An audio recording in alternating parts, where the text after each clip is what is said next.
ஸ்ரீ குருபியோ நமக. அனைவருக்கும் நமஸ்காரம். காஞ்சி காமகோட்டி பீட்டத்தின் 20வது ஆச்சாரியரான மூக்க சங்கரேந்திர சரஸ்வதி சுவாமிகளால் இயற்றப்பட்டது மூக்க பஞ்சசதி. மூக்க என்றால் ஊமை. காமாட்சி அம்மனின் அருளால் ஊமையாக இருந்தவர் பேச்சாற்றல் பெற்று பாடிய ஸ்தோத்திரம் மூக்க பஞ்சசதி. இதில் உள்ள 500 ஸ்லோகங்களிலிருந்து காஞ்சி மகாபெரிவா தேர்ந்தெடுத்த 31 ஸ்லோகங்கள் உள்ளன. ஆர்யா சதகம், பாதாரவிந்த சதகம், ஸ்துதி சதகம், கட்டாட்ச சதகம், மந்தஸ்மித சதகம் என 5 பிரிவுகளை கொண்ட மூக்க பஞ்சசதியின் 500 ஸ்லோகங்களின் சாரம் இது மூக்கசாரம் என்று அழைக்கப்படுகிறது. மூக்க பஞ்சசதி 500 ஸ்லோகம் முழுமையாக சொல்ல முடியாத நேரத்தில் இந்த மூக்கசாரம் சொல்லி மூக்க பஞ்சசதி முழு பாராயண பலனும் பெறலாம். இதை முக்கிய நாட்களான வெள்ளி, செவ்வாய், கார்டையா நோன்பு மற்றும் பண்டிகை தினங்களில் சொல்லி காமாட்சி அருளால் சகல சௌபாகியமும் பெறுவோம். நாம ஸ்லோகத்தை பார்க்கலாம். மூக்கசாரம். ராகா சந்திர சமான காந்திவதனா நாகாதிராஜஸ்துதா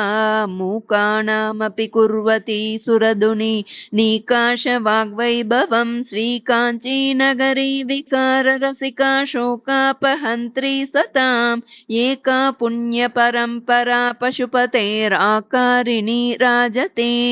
जाता शीतलशैलतः सुकृतिनां दृश्या परं देहिनां लोकानां क्षणमात्र संस्मरणतः सन्तापविच्छेदिनी आश्चर्यं बहुकेलनं वितनुते नैश्चल्यमाबिभ्रति कम्पायास्तटसीं निकापि तटिनी कारुण्यपातोमयी परामृतजरी प्लुता जयति नित्यमन्तश्चरी भुवामपि बहिश्चरी परम संविदेकात्मिका महद्भिरपरोक्षिता सततमेव काञ्चीपुरे ममान्वहमहं मतिर्मनसि भातु माहेश्वरी चराचर जगन्मयीं सकल हृन्मयीं चिन्मयीं गुणत्रयमयीं जगत्त्रयमयीं त्रिधामामयीं परापरमयीं सदा दश दिशां निशाहर्मयीं परां सतत सन्मयीं मनसि चिन्मयीं शीलये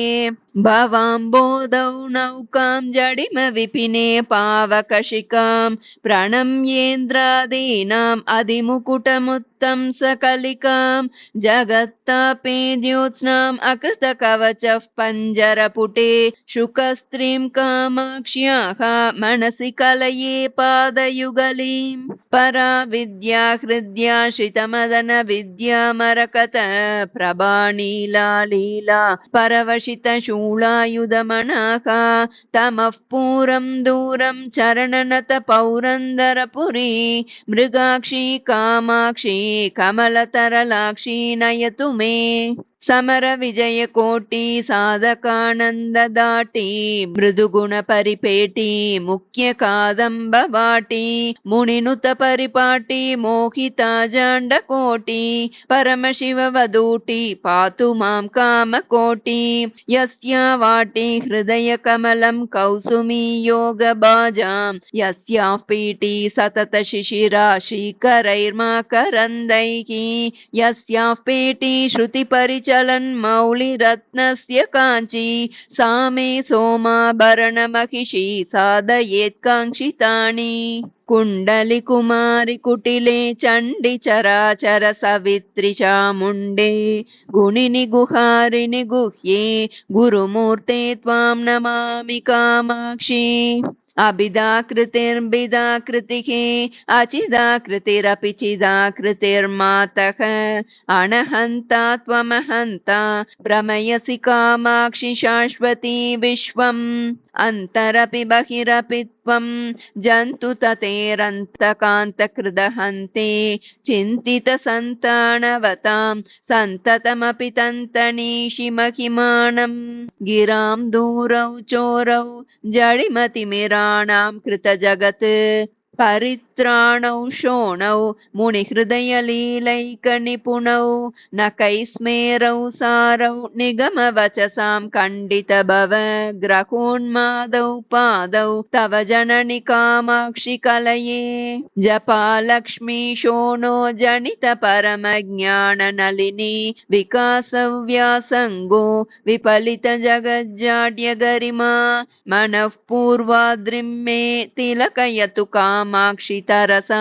तमस्काण्डद्रोही तव चरणपातो जरमणक वरीवर्तुस्ते मा त्वयि मम गिरां देवि मनसो नरीनर्तु प्रौढा वदनकमले वाक्यलहरी चरीचर्तु प्रज्ञा जननि जडिमानः परजने सरीसर्तु स्वैरं जननि मयि कामाक्षि करुणा नीलोऽपि रागमधिकं जनयन् पुरारेः लोलोऽपि भक्तिमधिकां दृढयन् नराणां वक्रोऽपि देवि नमतां समतां वितन्वन् कामाक्षि नृत्यतु मयि त्वदपाङ्गपातः अत्यन्तशीतलमतन्द्रयतु क्षणार्धम् अस्तोकविभ्रममणङ्गविलासकन्दम् अल्पस्मितादृतमपार कृपाप्रवाहम् अक्षिप्ररोहमचिरान्मयि कामकोटि कैवल्यदाय करुणारसकिङ्कराय कामाक्षि कन्दलितविभ्रमशङ्कराय आलोकनाय तव भक्तशिवङ्कराय मातर्नमोऽस्तु परतन्त्रितशङ्कराय संसारघर्म परितापजुषां नराणां कामाक्षि शीतलतराणि तवेक्षितानि चन्द्रा तपन्ति गणचन्दनकर्दमन्ति मुक्ता गुणन्ति हिमवारि निषेचनन्ति बाणेन पुष्पधनुषः परिकल्प्यमान त्राणेन भक्तमनसां करुणाकरेण कोणेन कोमलदृशस्तव कामकोटि शोणेन शोषय शिवे मम शोकसिन्धुम् अज्ञातभक्तिरसमप्रसरद्विवेकम् अत्यन्तगर्वमनदीत समस्तशास्त्रम् अप्राप्तसत्यमसमीपगतम् च मुक्तेः कामाक्षि नैव तव काङ्क्षति दृष्टिपातः इन्दाने भववीतिहोत्रनिवहे कर्मौघचण्डानिल प्रौढिम्ना बहुलीकृते निपतितं सन्तापचिन्ताकुलम् मातर्मां परिषिञ्च किञ्चिदमलैः पीयूषवर्षैरिव श्रीकामाक्षि तव स्मितद्युतिकणैः कर्पूरैरमृतैर्जगज्जननि ते कामाक्षि चन्द्रातपैः मुक्ताहारगुणैर्मृणालवलयैर्मुग्धस्मितश्रीरियं श्रीकाञ्चीपुरनायिके समतया संस्तूयते सज्जनैः तत्तादृङ्ममतापशान्तिविदये किं देवि मन्दायते चेतः शीतलयन्तु नः पशुपतेरानन्दजीवातवो नम्राणां नयनाद्वसीमसु शरच्चन्द्रातपोपक्रमाः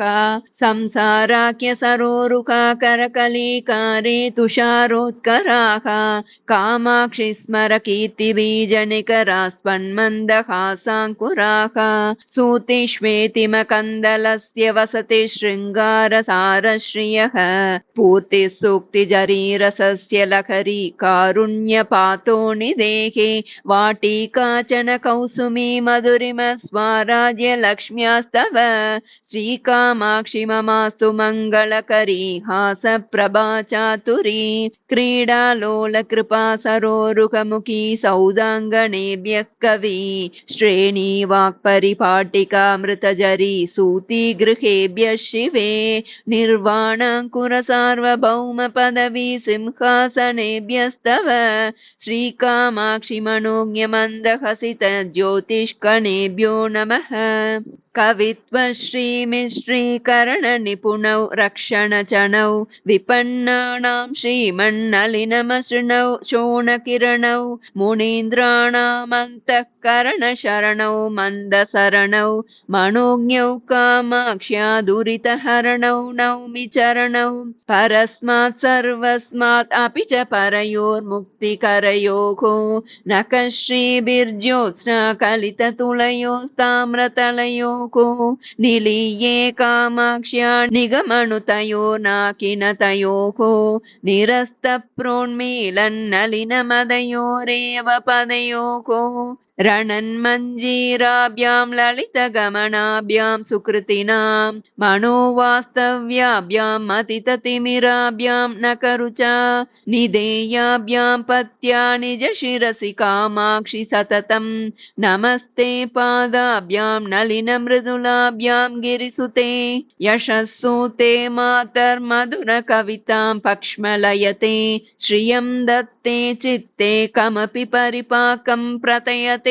सतां पाशग्रन्थिं शिथिलयति किं न कुरुते